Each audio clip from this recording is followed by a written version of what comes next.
Hello and welcome to B'nai Abraham Chabad. Welcome to the Bright Side program. We'll begin with a prayer. Psalm 126.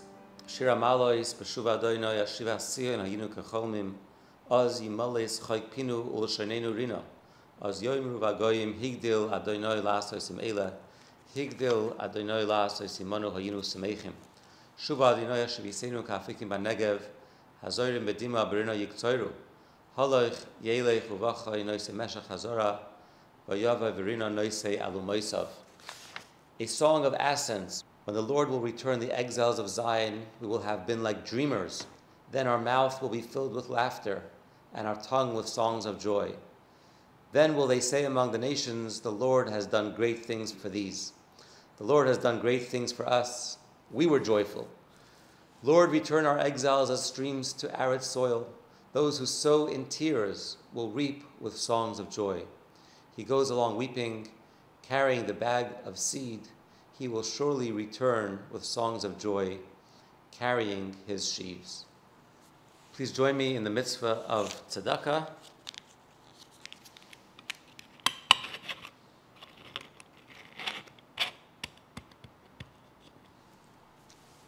Again, based on the book that we're reading, Positivity Bias, I'd like to share a story which was told by a lifelong family friend of ours.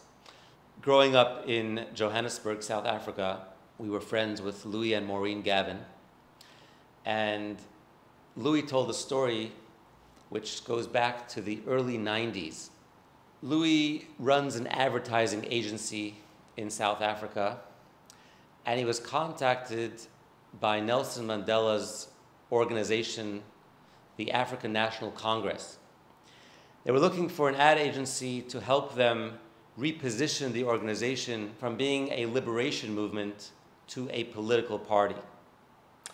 They wanted them to help run the general election, which would be the first democratic election in South Africa. It was a very tense and difficult time.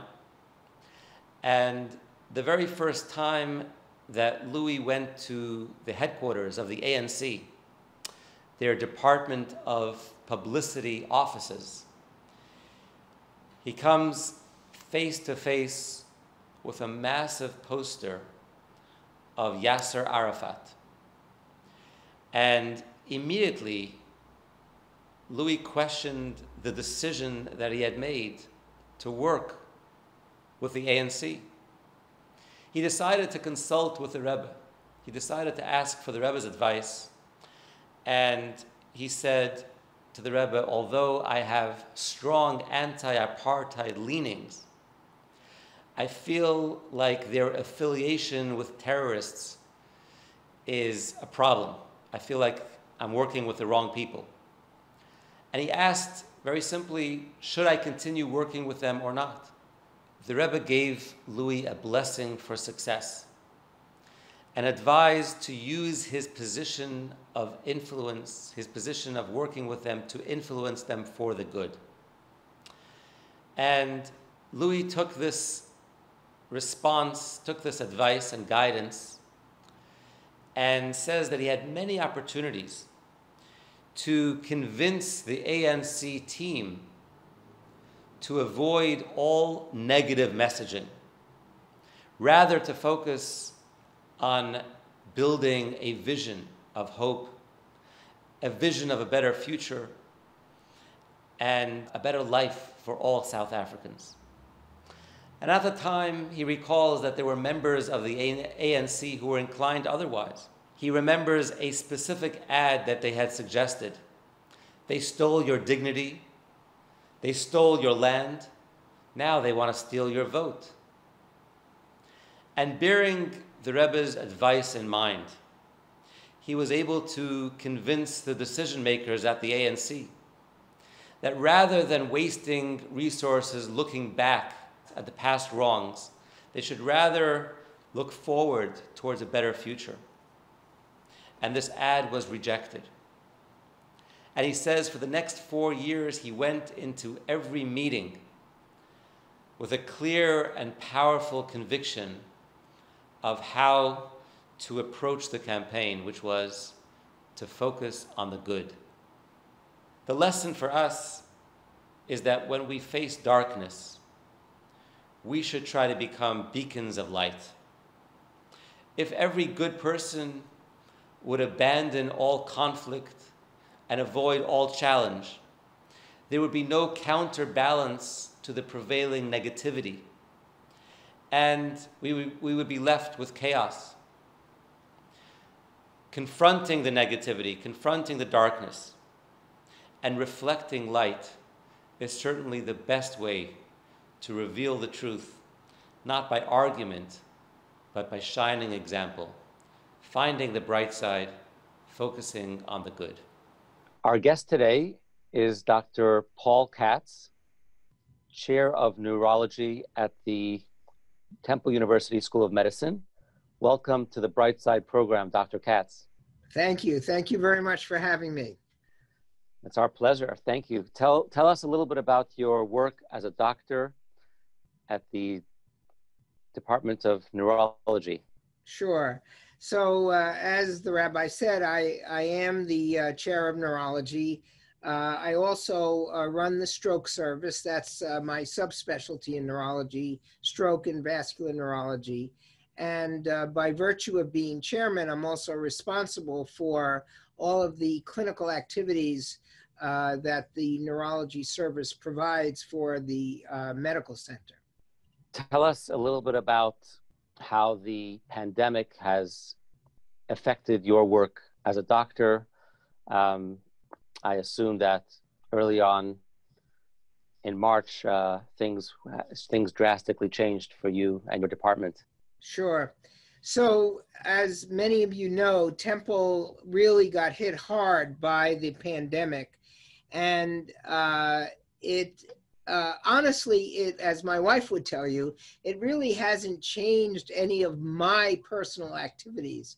But in terms of the impact on the neurology department, it changed a lot of the way we do things because really, even though COVID was the focus, much of what we do in neurology didn't stop here at Temple. People continue to have strokes, intracranial hemorrhages, brain tumors, what have you. And so the hospital really had to function just as normal, even with COVID. And so for me, what changed was the way we do things. So for example, one of the very first things that we did in March was we understood that many patients coming to the hospital with neurologic problems were not capable of answering the screening questions as to whether they would have COVID symptoms or not, because they might have been aphasic, had a language problem from a stroke, for example, or some patients may have arrived comatose and obviously were not in any condition to answer questions. So the first thing that I did was I required anybody who came in those compromised conditions to actually be isolated and tested for COVID. And by doing this, I can tell you, knock on wood, up till now, we have not had an outbreak of COVID on any of our inpatient services. None of our faculty or residents became COVID positive. We did have a few nurses, but we think we know why, in that they probably were working in other locations where they were exposed. So really, I think the public health perspective was the thing that changed for me as the leader. And so that was a very important thing, and actually a very, very positive thing, which gave a lot of security, I think, to my faculty and my residents. Oh, it sounds like you're doing something right there. Well, we're trying. The other thing I would say, if you don't mind, is that I really have to give a lot of praise to Temple in terms of how they handled the pandemic. And what we immediately did, and it was almost overnight, we actually commandeered a building, which just happened to be where the neurology and the neurosurgery services are, and we made that a quarantine hospital. And we chose that building because it was away from the main hospital. it did have ICU capability, and it had everything they needed. And so myself and the neurosurgery chair, we actually moved all of our patients into the main hospital overnight. And we worked on a contingency program really until July, actually. So it wasn't until July that the hospitalizations really began to trend downwards, and we were able to move back into our space. But I think that that really contained the patients with COVID and kept them isolated away from the main hospital patient population. And I think that was an excellent decision that the leadership made. And now, for the last 9 weeks, I can tell you that the amount of hospitalizations has been pretty stable, but we're only at 20 or 30 patients in the hospital at a time, where we were close to 200 at the height of the pandemic. And we have very few ICU admissions. So we are, despite all the politics and everything else, I think we are going in the right direction. And it's, in a major public health crisis, it's like being in the Army. You do what you're told. And so for us, I think it worked out quite nicely. That's remarkable to have such leadership when necessary. And it sounds like everything you did was right on target.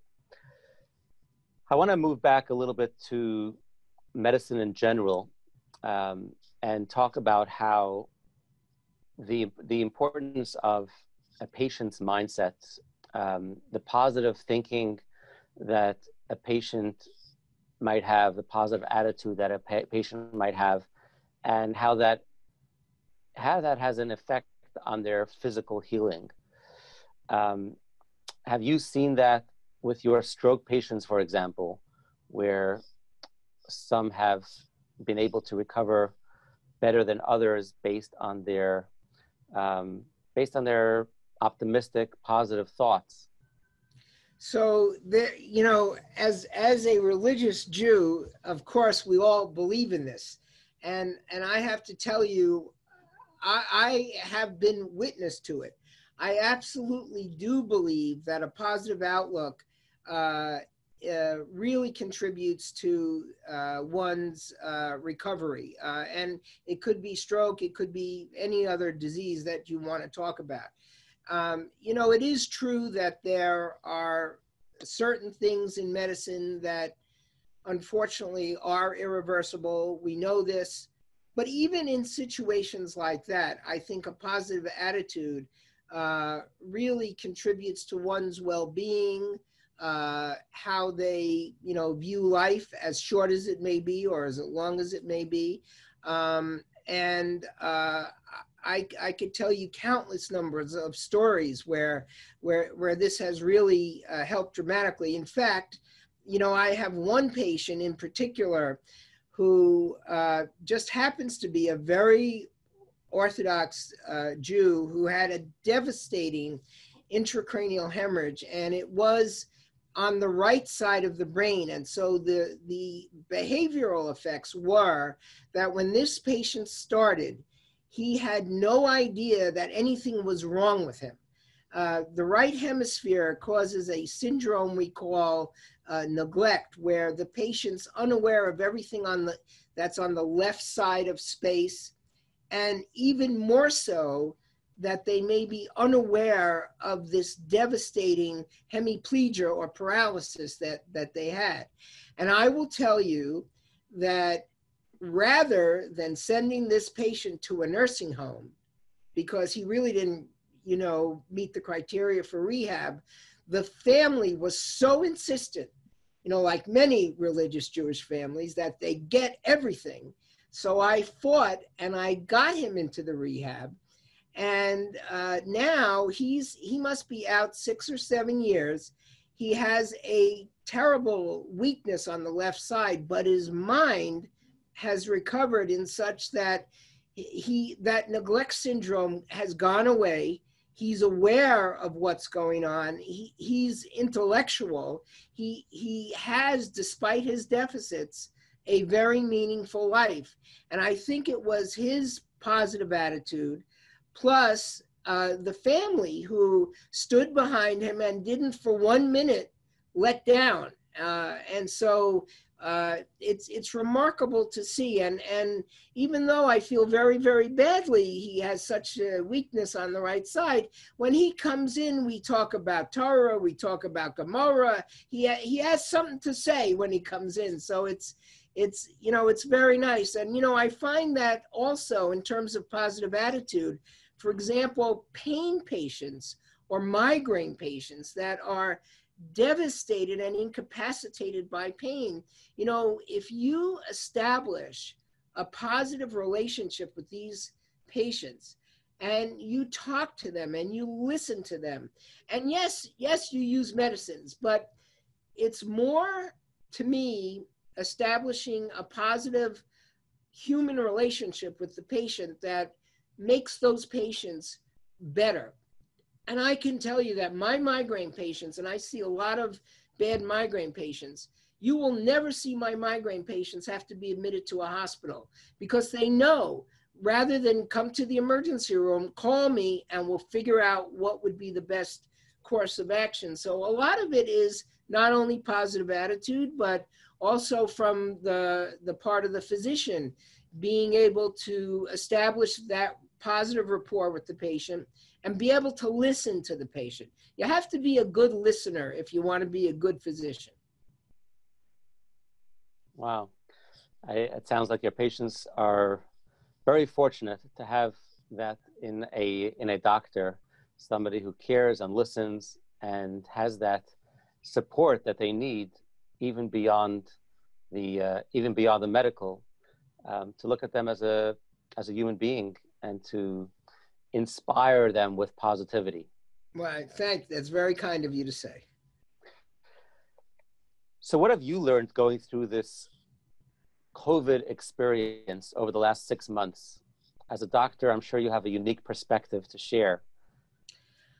Well, I will tell you, if you want me to be truthful, I have to say that COVID has really dragged everybody in the medical profession down. I mean, it's been a very difficult situation. I think that it certainly has taught me that I think it's probably challenged me more as a leader than any other thing that has happened in my 30 years of practicing medicine. Why do I say that? Why? I think, we've had to keep things positive for people. We've had to reassure them that we're not subjecting them to, any increased risk, although we know that there, obviously was a risk, but I think we mitigated that, quite well. I will say I've been worried every minute about everybody's health, in my department, when I've had to send them to do things that they're not used to doing, like taking actual care of these patients, because neurologists, of course, aren't experts in, pulmonary medicine. But we had so many patients that everybody had to pitch in. And fortunately, through a lot of our efforts, I think everybody stayed healthy, thank God.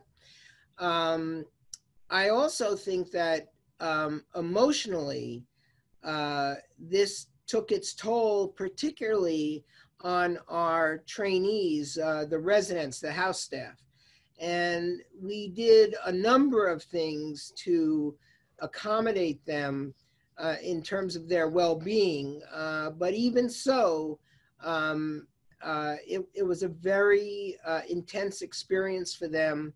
And, a lot of them are young people. A lot of them, are not married yet. And so when they're done at the hospital, they go home to an empty apartment. And as you know, the social gatherings were limited and all these things.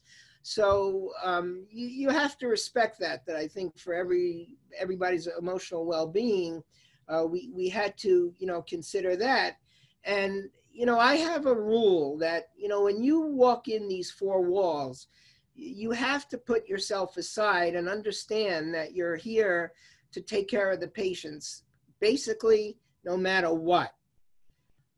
And yes, I'm 68 years old. I've been doing this for a long time, and I come from a different generation. I think the younger generation is much more sensitive to extended hours of work, and doing extra, and it's just a different generation. And so I think what I learned is I think I learned just to be very, very sensitive to the human element in a different age group of people. And to that end, believe it or not, I actually decided to bring in a clinical psychologist that deals with professional dynamics to see what we could learn from this experience and learn how we can be or continue to be, more efficient and, provide good care to patients, but also to treat our physicians and our nurses and the other, people that work in the hospital, the therapists, et cetera, how to treat them in a way that is positive and that they can cope in a situation like this. Because I certainly think the people who are at the bedside, basically the ones really doing the work, and I am a chair that is in the trenches. I do a lot of clinical work, so I think I appreciate it. But I think that people need to be rewarded emotionally and financially for these efforts. And, I think that, I don't want to be political, but if you, listen to Vice President Biden, he often comments on that people have to be, who are at the bedside in the trenches, have to really be, kind of compensated, but it's both emotionally and, financially. And I think, everything he went through with his son, he saw that firsthand. And I think these times are very, very challenging, even before COVID, because I think that the practice of medicine has changed. I think that there's a lot of pressure financially and otherwise to get the work done in a more efficient way. And you can't lose sight of the fact that medicine is not an exact science. Medicine has a lot to do with human interactions, and I think we have to always keep that as a primary goal, because every patient's different. Every patient needs our expertise, but they also need our emotional expertise. And I think COVID has just emphasized that. I think it's been very difficult for families not being able to come and visit people because of the isolation requirements. And certainly for my neurology patients, who a lot of them are compromised in the sense that they can't really interact, it's been very painful for the families. And so we've done a lot of simple things like FaceTiming them, for example, so that they can at least see each other, which, gave them some comfort. But it's been a very difficult time. And I think that there certainly is a core group of us, I think at Temple, who, we're very aware of that. And we've really tried to keep people not only physically healthy, but emotionally healthy. And I can't emphasize that enough. It's so true. I mean, I think that there's been a heightened awareness and appreciation of the dedication of the healthcare heroes, such as yourself, and everything that they're doing to just be there, as you said before, when they're in the hospital, put themselves aside and just be there for their patients to bring healing. So we, I think the country as a whole has been educated about the importance of the role of all healthcare workers, essential workers. I'm wondering if you could conclude by sharing a bright side. In other words, we talked about some of the challenges, some of the very, very serious obstacles that COVID has presented to us, but perhaps there's something of a silver lining that we will be able to take away from this experience as we move forward. We're now reflecting, it's the month of Elul, we are reflecting on the year that has passed and preparing for the Jewish New Year. And what is something positive that we can take away from this experience as we begin the new year? I think, out of something bad comes something good a lot of times. And I think what this experience has shown us at Temple in particular is that we can do anything. When faced with a tough challenge like this, what was so gratifying was that everybody, without argument, came together. We teamed up. We worked together, no matter how difficult it was, and everybody from every walk of life at the hospital really teamed up, and that was the thing that was so pleasant about this. Yes, there was a lot of sadness, but it was like we could do anything. We turned that building into a quarantine hospital overnight. And I can tell you, and everybody was donating PPE in the beginning. We masks, gowns, the face shields. Anybody that could get anything, we were just bringing it to the hospital, and we banded together. And I think that the work ethic among the many people who participated in this was exceedingly positive. And in fact, it was that work ethic that always existed here, by the way, because the thing that impressed me when I first came here was the work ethic in the trenches was so positive in the face of such a difficult, North Philly community who are challenged in many ways, as you know. So I think there is a silver lining. We know that in the future, no matter what happens, we can be prepared in a minute to take care of it. And I think, I have to say, I have to praise all of those workers who were working in the trenches. They all did a phenomenal job with a smile on their face. And they did pay attention to the patients. They did find ways that the patients would be able to interact with their families, and they used the technology. They did whatever they could. And they didn't have to be told to do so, which is another positive thing, I think. And, so I think that it makes me very proud to know that in an emergency that's life-threatening, we have people here that can really help, and they'll come and they'll do it with a smile on their face. And I think that's, just a wonderful thing. What a beautiful message that in times of crisis, we rise to the occasion, and you were able to see firsthand how people shined and people did what they had to do. And God willing, we'll take that over even in times of the new normal. That's when right. we're not challenged by crisis, we'll still do the best that we can to fulfill our God-given potential, and for each one of us to make the greatest difference to those around us in our communities. Thank you.